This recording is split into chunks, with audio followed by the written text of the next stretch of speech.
Fala, jogador, tudo bem com vocês? Começando hoje mais um episódio de Papo de Redonda, hoje especial com o professor Riva de Carli, um dos melhores preparadores físicos do país.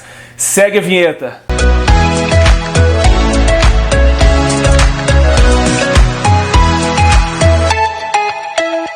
A gente está aí hoje muito feliz com a presença do professor Riva aqui com a gente. Vamos trocar uma ideia, não vai ser aquela entrevista meio talk show, vamos trocar uma ideia, vamos debater um pouco, pegar a experiência do professor aqui e trazer para vocês. Professor, para começar isso daí, eu quero trazer para você como que você começou a ser preparador físico. Você pensou lá na época do Colorado, ali do Pinheiros, que foi quando você estava iniciando, né, se eu não me engano.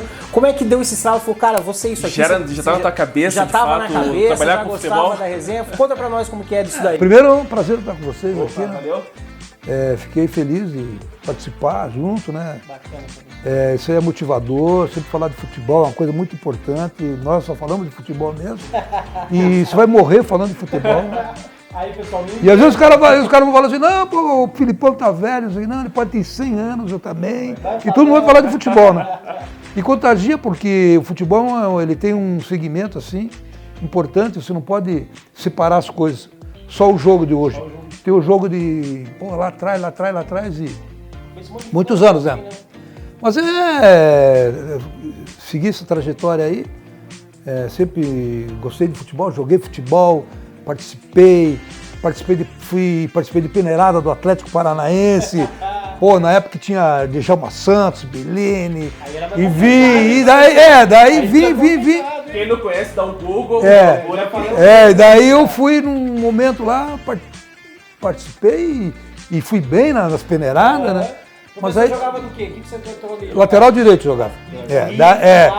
Mas daí aconteceu um episódio muito interessante, cara, que eu fui lá atrás do campo do Atlético, tinha dois pinheiros e um campo de areia, assim, sabe?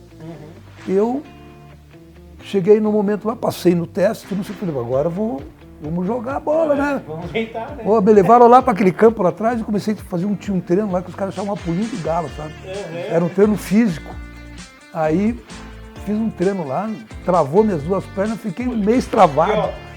E aí, incrível que possa parecer, eu voltei no Atlético em 94. 94 voltei como preparador físico do Atlético Paranaense. Então, essa é uma experiência bacana, porque assim, como que você gostou do futebol? Todo mundo aqui tem uma imersão ao futebol, todo mundo jogou a escolinha, eu tentei aí por algum tempo, também não consegui, mas a gente sempre gosta. E qual foi a diferença que você começou a notar quando você se tornou um preparador físico para aquilo que você era atleta? A época, ali 84, se eu não me engano, né, professor? Alguma coisa assim, né? Não, 94. 94 o senhor veio para o Atlético, né? Ali, qual a diferença que você notou dos times que você tinha pego até então e chega no Atlético, que já era um clube grande aqui do estado e tal? Como que foi essa transição para você? Na realidade, eu antes de chegar no Atlético, eu trabalhei no Esporte Clube Pinheiros. O Pinheiros, né? O primeiro clube, trabalhei lá com o Tacílio Gonçalves, Carlinhos Neves e o Tico. Eram todos profissionais que estavam começando. O clube era bem moderno, os trabalhos. O Carlinhos Neves lá, é um cara que sempre esteve bem à frente, até que o apelido é Lampadinha e tal, né? Foi a oportunidade dele que me levou pro Pinheiros, né? Depois ali eu fiz educação física, mas com a ideia sempre foi de futebol. Mas naquele momento surgiu uma oportunidade para eu trabalhar na área de administração desportiva.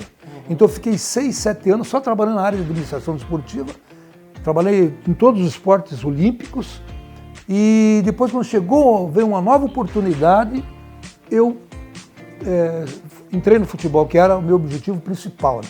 Mas até eu chegar lá, eu tive que passar por vários caminhos e atravessar várias experiências, assim, isso que surgiu. E o Atlético Paranaense, eu lembro naquela época ali que o professor estava lá, que era um time, ele era muito forte assim no segundo tempo, às vezes no primeiro tempo, no segundo tempo ia com tudo. Qual que é aquela situação, o que muda assim na preparação física? Que hoje eu acredito, professor, que a gente vê, todo mundo hoje conhece o futebol moderno, aquela coisa. Hoje todo mundo vê que essa preparação física hoje é de fato importante. E antes algumas pessoas não viam a preparação física. Vamos jogar bola, só vamos jogar, dar um treininho ali, dar uma corridinha. Eu acredito que hoje tá muito bem visto essa situação, tipo, hoje a gente entende, o jogador versus atleta, e naquela época, no Atlético Paranaense já era demonstrado isso, que de fato um preparador tem que ter um cara ali para deixar esses caras tinindo, jogando ali no seu máximo. Então o que naquela época ali, eu acho que a profissão ficou muito importante, né? Começou a entrar novos profissionais nessa época. Na realidade, o lado acadêmico do futebol nessa questão veio através dos professores de educação física. Mas ainda até então, para o futebol, era muita coisa empírica. Então você se baseava muito no Mateev, os russos, você lia muito essas coisas sobre... mas era muito mais voltado para atletismo, corridas e tal, né? Não era específico para o futebol, né?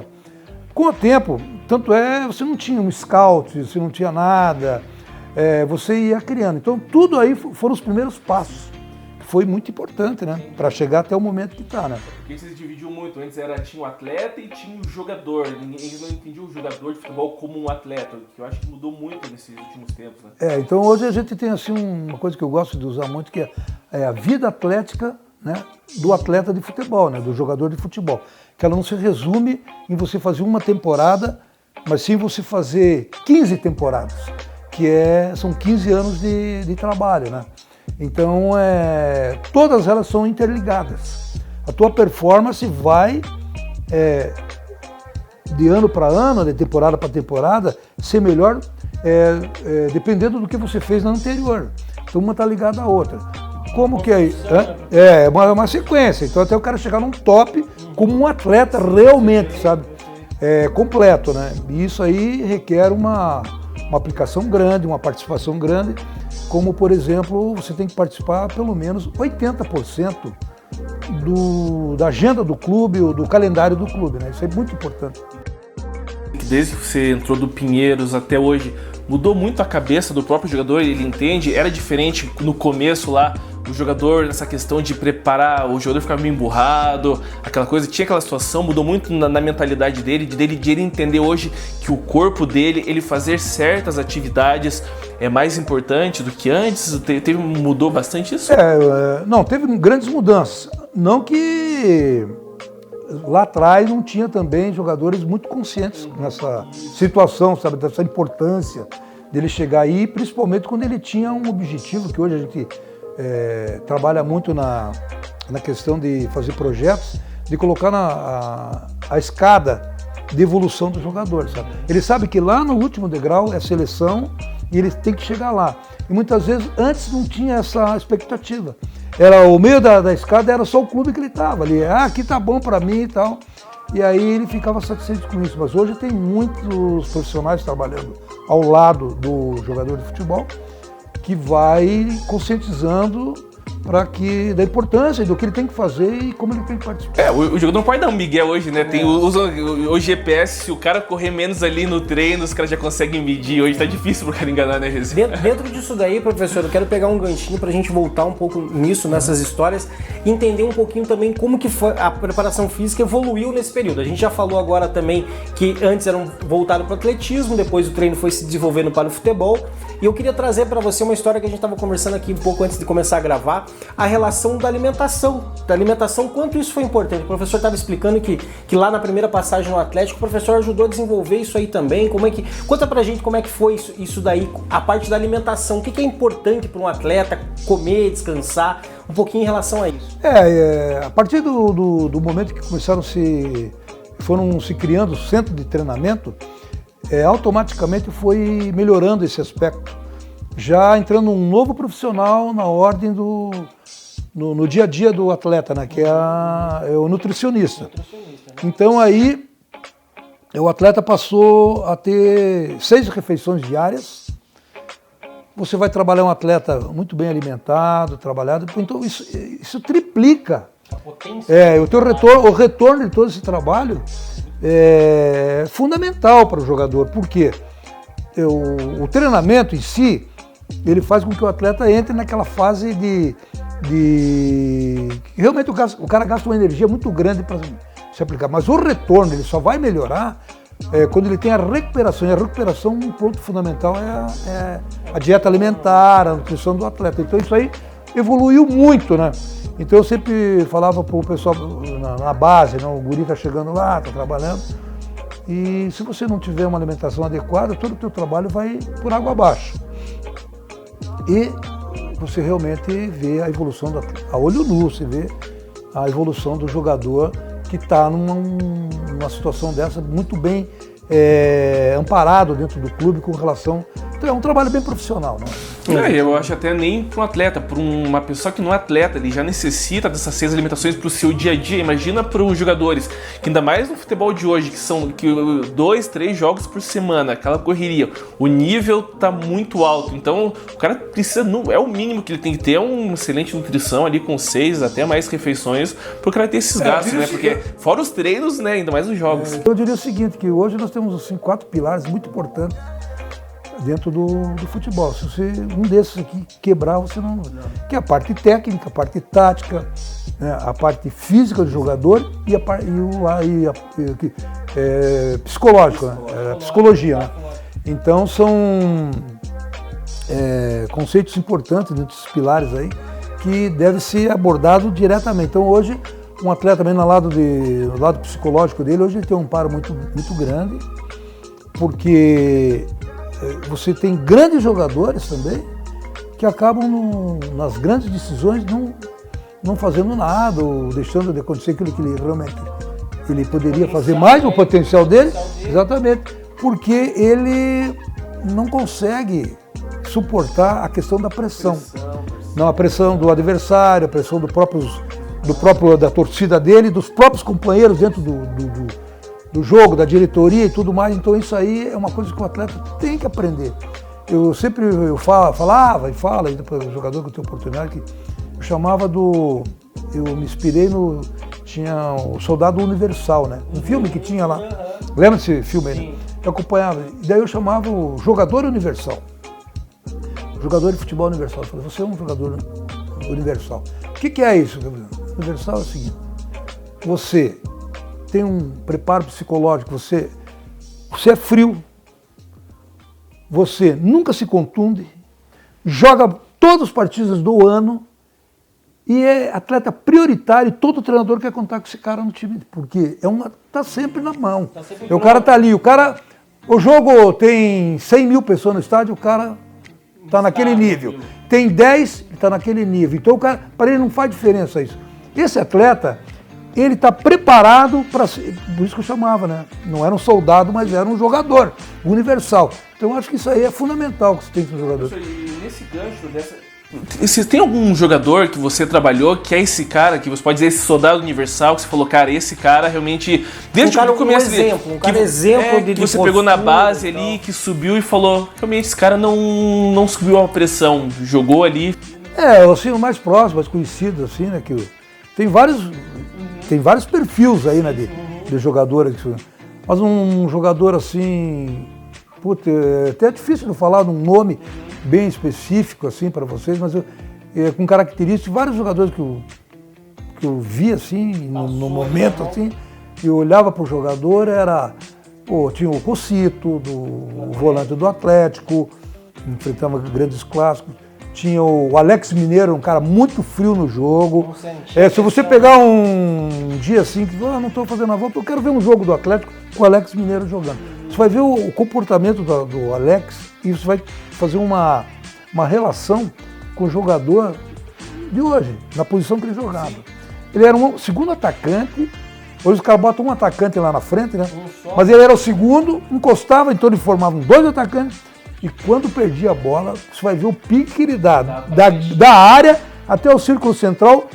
E quando ele não conseguia ganhar, ele matava a jogada lá, fazia aquela falta tática, né? Para voltar, posicionar. Exatamente. Então ele fazia muito isso. A gente teve um episódio muito interessante com ele, até agora lembrando isso aí, né? Porque veio o nome dele também. Quando o Alex chegou no Atlético, ele estava fazendo um tipo de um treino lá, e ele veio, ele falava muito baixinho assim, sabe? Ele falou, professor, não sou acostumado a treinar assim. Daí eu fiquei meio puto, né, cara? Como assim? Cara, mas daí ele pegou, saiu correndo assim, bem devagar e tal, e foi. Daí eu falei, mas o cara tá chegando agora, eu tenho que ir. Daí chamei ele, falei, Alex, vamos fazer o seguinte, vamos trabalhar, vou fazer um plano de trabalho para você, e nós vamos seguir, isso vai melhorar, você vai ver como isso vai ficar legal. É só você ter vontade, não se assuste e tal. Pô, ele entrou, realmente ele foi um dos maiores jogadores que o Atlético teve aí, trouxe um retorno muito grande para o Atlético. Né? E teve, olha, vou falar para vocês, todos os jogadores que Nélio deu um título para o Atlético numa Atletiba, fiz a mesma coisa com ele. Um cara bom. Nélio, não sei se, acho que nem vocês acompanharam isso aí. Mas o Nélio chegou lá, veio do Fluminense. Daí eu tive uma conversa com o Nélio. Pô, vi você jogar no Flamengo. Estava arrebentando no Flamengo. Mas no Fluminense não estava muito legal. Então eu tinha essa liberdade de falar para o jogador o que eu gostava e o que eu não gostava. E aí ele, por quê, professor? Pô, estava mal fisicamente no Fluminense, cara. Tenho uma proposta para você. Duas. A ou B, você vai escolher. Ele falou, então pode falar, qual que é? A número 1. Então vamos lá. O que é? Você fica dentro do centro de treinamento 10 dias de treino comigo, eu fico 10 dias com você aqui dentro do clube, não vou sair daqui e nós vamos trabalhar diuturnamente. Esse se topa, ou você se integra ao grupo e nós vamos mantendo você de acordo com todo mundo. Fica na tua escolha. Ele falou, eu quero a primeira. Fiquei 10 dias com ele, fiquei 10 dias com ele no centro de treinamento ali, e ele realmente deu um retorno muito bom para o Atlético Paranaense. Que é bom, né? Quando o jogador ele compra a ideia, né? Tanto do técnico, o preparador físico, porque eu acho que isso é uma... Igual a gente estava conversando antes aqui, né? A gente já trocou uma ideia um pouco antes da gente gravar o vídeo, que não adianta o cara ser um craque, mas não se dá bem com o time, não é coletivo, não se dá bem com um ou outro, tem que ser todo mundo junto. Então, quando o jogador, independente se ele é bom, ele é mais ou menos, é um craque, ele ser humilde, ele entender a experiência do outro lado, que tá vendo alguma coisa que talvez ele não saiba, que pode melhorar, eu acho que é o que tem que dar razão ao cara ser um cara foda, ser um jogador e o clube se dá bem. Dentro disso, né, Manolo, eu vou trazer aqui pra resenha, aqui junto com o professor, aqui, pegar uma diferença que a gente até comentou antes, né, professor? A relação do cara que vem num time pequeno, chega num time estruturado, que é onde a gente tá falando, que isso acontece muito. O cara sente o psicológico, ele sente isso, ele jogava para 5 mil, passa a jogar para 50 mil pessoas. Conta pra gente como que é o trabalho quando você pega... Porque o atleta, quando ele vem de um time menor, às vezes ele não tem esses 6 refeições, como a gente falou. Como que o professor trabalhava esse atleta em especial? Como que fazia para enquadrar, para ele fazer ele se sentir bem ali e desenvolver o potencial dele também? Não é um trabalho único, né? De um profissional só, né? É uma equipe, né? Então, por isso tem a equipe técnica, tem os médicos, tem os fisioterapeutas, tem todos aqueles profissionais. Ali todo mundo está falando uma linguagem única. E a percepção da situação que esse atleta está naquele momento, você vai, dia a dia, você vai observando no jogador. E você vai se aproximando e vai conversando com ele e deixando, é comum, né? O atleta ficar à vontade, no trabalho, evoluir. Realmente, às vezes o atleta não está naquela condição, mas ele vai entrando dentro de uma filosofia que é do clube, né? Da formação do jogador. E aí ele realmente cresce, e ele ganha muito, ele vai crescendo também a confiança dele. Então, se ele tem todo esse desenvolvimento nessas dimensões que eu falei de técnica, tática, física, psicológica, tudo isso aí vai fortalecer o atleta. E a abordagem da comissão técnica e dos companheiros é muito importante, né? Então você não pode perder um jogador que é um talento, por você achar que o atleta somente é vaidoso e de negligenciar ele, deixar ele de fora de uma situação. Então muitas vezes você acaba perdendo o jogador, porque ele acaba sumindo, evaporando ali, né? E ao contrário, você tem que lapidar esse talento.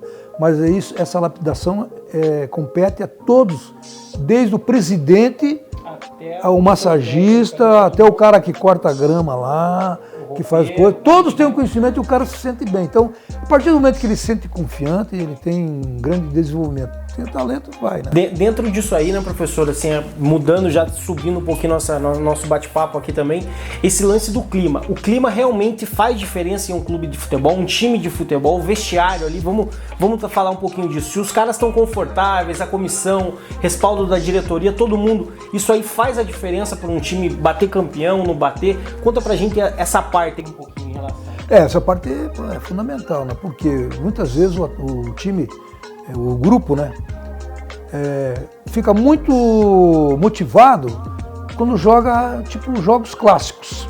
Pô, grande, pá.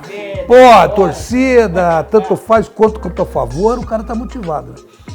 Mas aí o cara sai de um jogo, hiper importante e daí na quarta-feira ele tem um jogo ali que na mente dele, e é difícil se motivar o grupo porque o time lá não oferece Resistência, né? Não é aquilo, não motiva, não é a palavra, não motiva. E aí para você tirar isso de dentro da pessoa, motivação vem de dentro, né? Pô, você pode pular, virar a ponta cabeça, o cara vai ficar te olhando, não vai sentir nada. O que o cara tá fazendo? Aí vem um monte de gente falando e papo, isso aqui. E é o que acontece quando você entra num jogo, precisando de um resultado, mas o time é de menor expressão e tal, e aí você acaba, e os caras que vêm contra, eles vêm matando, vêm babando. Aí já sai na frente do placar, daí quando toma o gol, o cara... Aí acorda, opa, peraí, daí o cara vai tentar mudar isso no jogo, né? Mas isso aí é rotina acontecer isso. Mas isso é legal que você falou, professor, porque assim, ó, às vezes igual, vai ter um jogo lá que você é superior, mas um outro time realmente está ganhando de você. E você percebe na questão que o teu time está tendo um mau desempenho na parte física. Como que essa parte hierárquica, o preparador físico, ele pode chegar para os jogadores e dar vamos acordar alguma coisa, ou tem que falar, por exemplo, pro técnico, para o técnico dar esse chance? Não, a comissão de trabalho integrada. Uhum. Você chega uma conversa bem restrita, né? Às vezes, porque se olhar assim num jogo, você não pode identificar uma coisa só. Ele pode ter vários motivos por estar numa situação daquela. E às vezes não é Quando a gente fala assim, físico, parte física, o cara está sentindo, mas ele está sentindo parte física, se ele está super bem preparado, ele pode estar com dor de barriga, com dor de cabeça, ele está pensando se ele está com uma dívida, ele pode estar pensando numa dívida, ele está desconcentrado, então tudo aquilo pode afetar a parte física.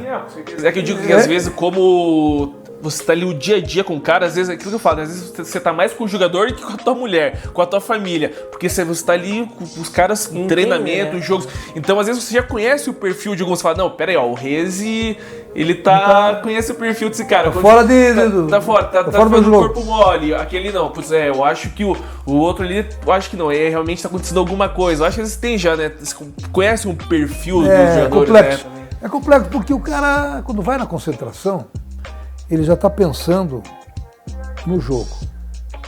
Aí a gente sempre fala assim. Você tá chato. Ele fala assim, se você vai deitar, você vai lá e chega e deita na cama. Jantou, fez o lanche das 10, deitou lá, falou, amanhã é o jogo. Você joga no setor do campo. Aí você fala, putz, uma bola vai vir uma bola desse jeito para mim. E com certeza ela vem. Se ele está pensando isso, é porque aquela bola vai vir daquele jeito para ele. Se ela vir desse jeito, eu vou fazer isso.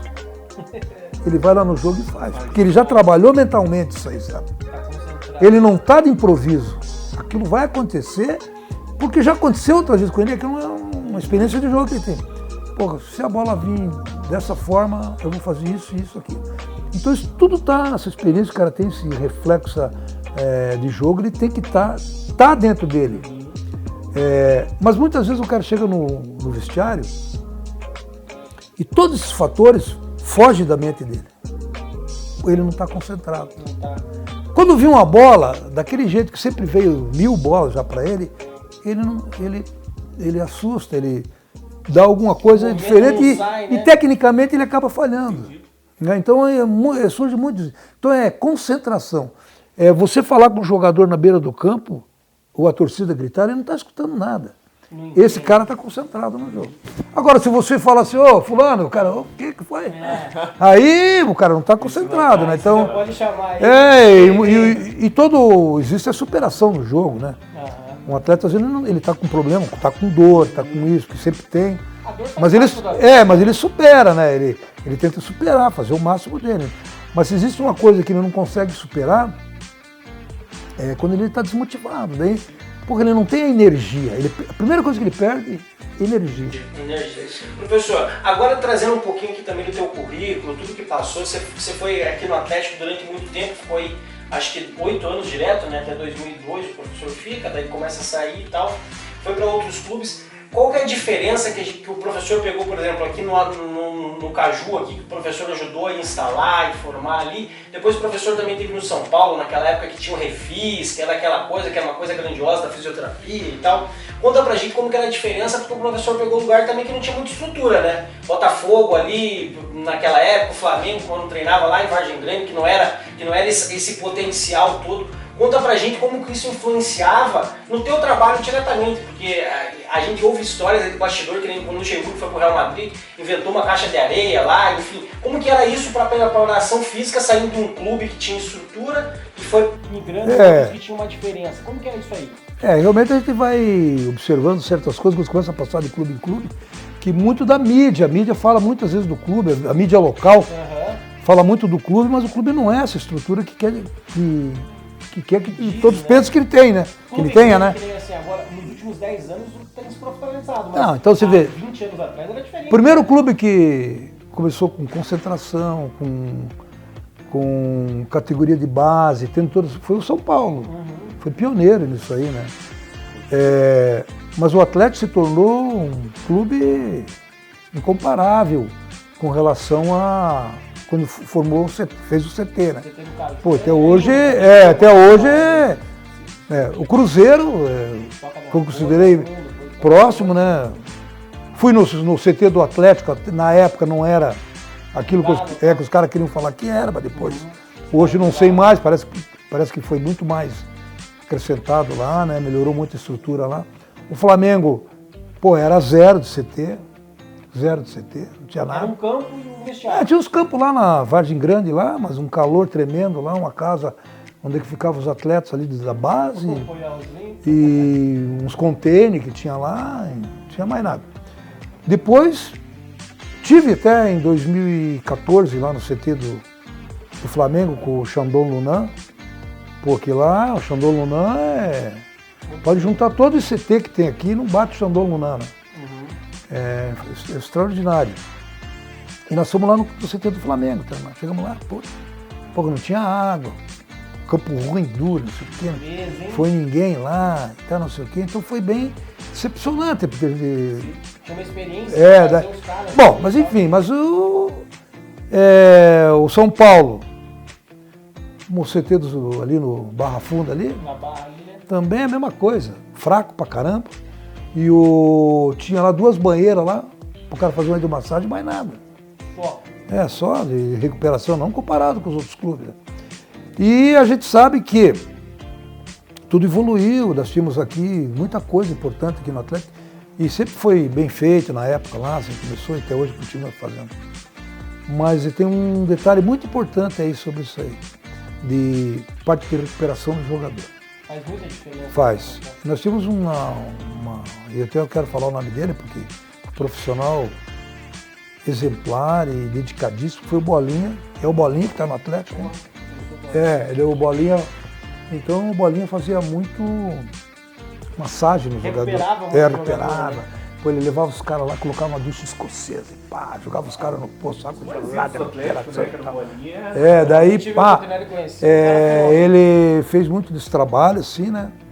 Evoluiu lá bastante, não sei o quê, depois ele... Massagem no polimacarrão. Olha, muita coisa. Daí, nesse aspecto, o que estava sendo feito? Empiricamente, mais assim, depois vieram os fisioterapeutas e tal, não sei o quê. Então, nada mais é o seguinte, para um atleta não ter uma lesão muscular, assim, ele tem que fazer algum tipo de trabalho nesse sentido, que é o alinhamento das fibras musculares do atleta, para o cara não se contundir. Exatamente. Então, o cara vai lá e o massagista antigo. Hoje os caras fazem de forma diferente, com rolinho e tal. É o mesmo processo, sabe? Mas tem muito mais sentido de recuperação. Mas a ideia é que o atleta não venha a ter uma lesão muscular em virtude de ele terminar um treino e não fazer a coisa adequada. Por isso que hoje até os caras conseguem já verificar que no próprio treinamento, se o cara tem um risco de uma lesão no próximo jogo, e já avisa o técnico, ó, é melhor talvez não colocar o cara, porque pode ter uma lesão, né? Essa parte... É muito difícil falar assim que um atleta vai ter uma lesão ou não vai ter, sabe? Às vezes tem atleta assim que ele tem uma lesão num movimento quase que andando, cara. Um ombro a ombro abre a virilha do cara. Às vezes o cara está predisposto a acontecer aquilo lá, mas o que causa lesão mesmo no jogador é o seguinte, o atleta não fazer determinados tipos de treinamento que prepara a fibra muscular dele. Por exemplo, um atleta, a variável de sprint, o cara não faz sprint em treinamento. Então é a mesma coisa falar assim, só trabalha curtinho, toque, papa. E no jogo você não se controla, você dá sprint. Então a tua fibra muscular trabalha, um exemplo assim, grotescamente, trabalha 70%, mas no jogo se dá 90%.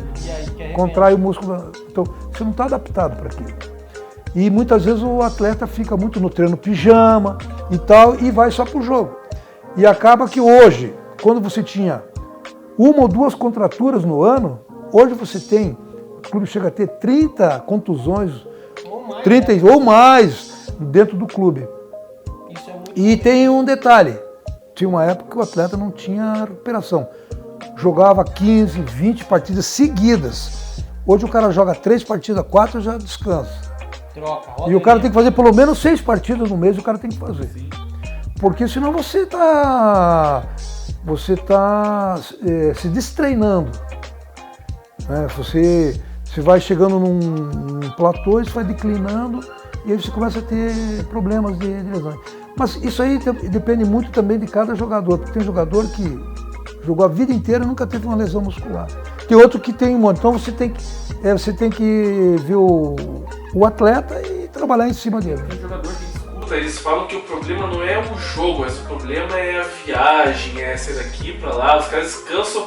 Tudo isso que faz o cara cansar, né? O professor pode falar melhor, o jogador ele gosta de jogar. Essa parte de viagem, essa resenha toda, às vezes enche o saco. E assim, dentro disso que a gente falou agora nesse último assunto, a preparação e esse fora do campo ajuda na recuperação propriamente dita. Faz mais efeito na recuperação, né? Essa parte de estrutura de clube, de CT, é mais a recuperação porque o preparador físico, que nem o professor falou, você treina a situação de jogo. Se o meu lateral cobre uma área de 70 metros, eu tenho que colocar ele para dar um pique de 70. Não posso fazer trabalho curto, que a hora que ele der um de 70 vai sentir. Por exemplo, assim, a demanda do jogo, vamos supor que o atleta vai lá, que nem o Jesus do Flamengo falava, um atleta meu, você tem que correr pelo menos 10 km. Se não correr 10, você não vai jogar comigo. Tá, daí você vai lá, hoje, um atleta lá na China, a gente tinha muitos dados também, sabe? Chegava a média lá de quase 12 km por jogo. Aí você pega esse atleta aqui e treina muito abaixo da demanda dele no jogo, que ele é acostumado a fazer. Com o tempo, ele declina. Então você veja, nós temos, se observarem bem, quando chega 2/3 da competição, do calendário ou da temporada, que a turma chama, que chega agora no mês de setembro, você vê um crescimento muito grande de contusões, que já é 2/3 da competição, né? Então o atleta já está E muitas vezes o atleta, nesse momento, ele tem que realmente, se ele está numa fase, aí tem que identificar tudo, ele tem que sofrer um processo diferenciado de trabalhos para poder retornar nos partidos importantes. Muitas vezes o 10, que a gente chama, que é o habilidoso, o que ganha mais, o que tem que estar na decisão, às vezes ele não está na decisão. E foi o que mais ganhou na temporada e não está. Por que não está na decisão? Porque está contundido, porque ele está machucado, porque não sei o quê. Porque muitas vezes o 10 se segura, não vai, não segura o cara e tal, e aí o cara acaba declinando realmente. Isso é uma coisa da prática, do dia a dia, que você tem que estar com o olho em cima disso e trabalhando com os outros, com as outras áreas do clube, né, para atacar esse problema. Um fato interessante, né, que você falou da questão da China, do Shandong Luneng, como surgiu esse convite? Porque realmente começou uma época que todos os jogadores, né, brasileiros estavam indo para a China, abriu um mercado. Antes era a Arábia, depois antes era o Japão. Daí abriu pra China. De onde que surgiu e qual foi o interesse? E já primeiro, foi legal? Gostou da experiência? Teve momentos bons, mas também teve uns momentos difíceis pra caramba. Porra, duro pra caramba. Mas Todo mundo igual. Não tem lugar Se colocar bom. no colete numerado, vem Foda. Mas aqui no Brasil foi o único, foi o Atlético que começou trouxe a seleção sub-20 chinesa. Os chineses aqui fez intercâmbio e tal. E aqui nós tínhamos aqui o Zequinha, que era o treinador da seleção. Aí tinha o outro treinador chinês. Então foi feita uma coisa bem interessante. O Atlético sempre gostou, né, de mexer. Daí foi interessante. E nesse momento aí as coisas começaram a crescer. Foi terceiro na Olimpíada, parece que foi terceiro colocado na Olimpíada, os chineses e tal, e eles não tinham escola nenhuma. E aí foi evoluindo isso aí, né? E depois o Zequinha foi para a China, foi com o Ademir Ferreira, que era um preparador físico também, que era do Atlético lá, trabalhávamos juntos, tá? Depois surgiu uma oportunidade, eu fui com o Zequinha, só que nós fomos para o time principal, que era o Benjiguan. Era o primeiro time da China, na capital. Ficamos lá. Não foi fácil, cara, foi difícil. Não, era uma concentração de 1 ano de concentração. Ficamos lá. Porque a gente trabalhava, o nosso CT era numa cidade como daqui a Paranaguá. E daí era em frente do CT da seleção chinesa. A gente chegava ali, se jogava no domingo e descansava na segunda e na terça de manhã você ia pra lá e só voltava na sexta. O ano inteiro, cara. Pô, daí eu não tinha que fazer. Eu morava numa casa assim, cara. Chinesada lá? Eu morava dentro do CT lá. Era uma mansão, cara. Uma mansão, era um troço enorme, eu morava lá. Pô, daí os chineses tinham uma cozinha enorme, eles colocavam um monte de coisa pra cozinhar, não cozinhava nada. Escorpião. Fruta, não sei o quê, daí ficava ali. Aí treino, neve, ficava nos treinos ali, daí eu saía correndo na neve, não tinha o que fazer. E treinar, e daí quando chegava na sexta-feira, vinha pra capital, tinha o jogo no domingo, e daí voltava pra lá. Passei 1 ano assim.